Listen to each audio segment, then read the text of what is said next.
J'ai fait de la recherche au Bangladesh sur la fibre de jute parce que c'est une alternative intéressante d'un point de vue écologique et économique à la fibre de verre dans la construction navale.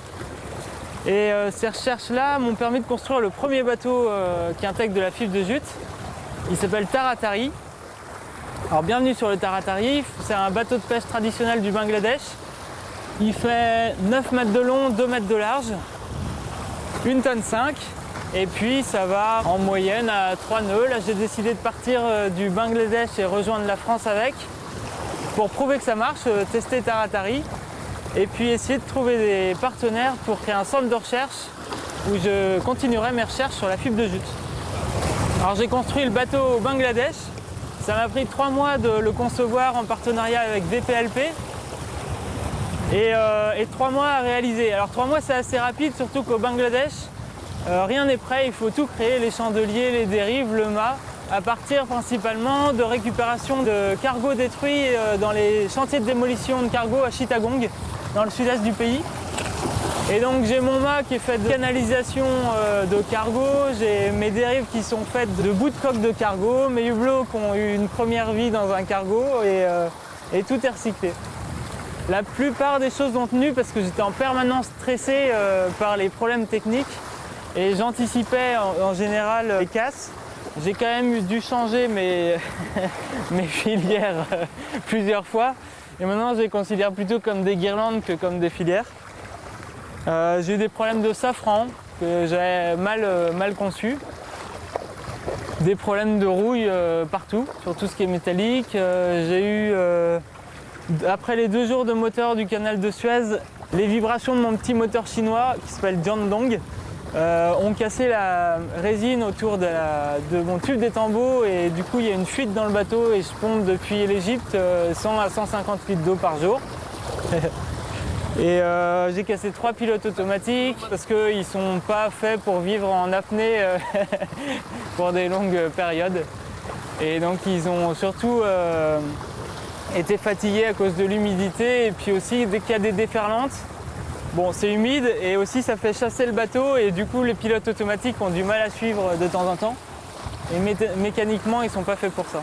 Alors j'ai un petit moteur Jiandong, j'ai joué le jeu puisque je me suis équipé du même moteur que les pêcheurs bangladeshis.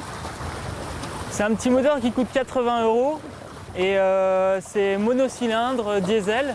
Donc c'est hyper simple, l'avantage c'est que c'est très simple à réparer et heureusement parce que il tombe souvent en panne. Il fait 8 chevaux et donc quand on démarre à manivelle là, il n'y a pas de point mort donc ça démarre direct et ça fait du 4 nœuds en moyenne. Ça consomme 0,6 litres à l'heure. Et un peu de bruit quoi. Et beaucoup de bruit, beaucoup de vibrations et puis des fumées assez désagréables. Je pense que je passais peut-être 3 heures par jour à m'occuper de l'entretien et réparation.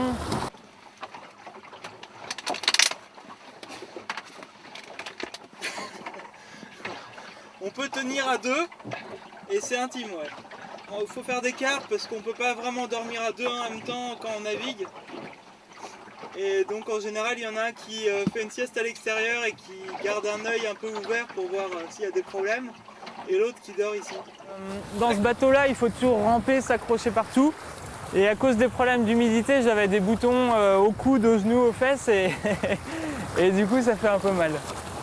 Je l'adore au près en fait. Ici il est super équilibré, du coup j'ai pas besoin de barrer là par exemple. Je peux juste changer un peu le cap en réglant les voiles. Donc pour ça il est génial. En vente arrière ça va, c'est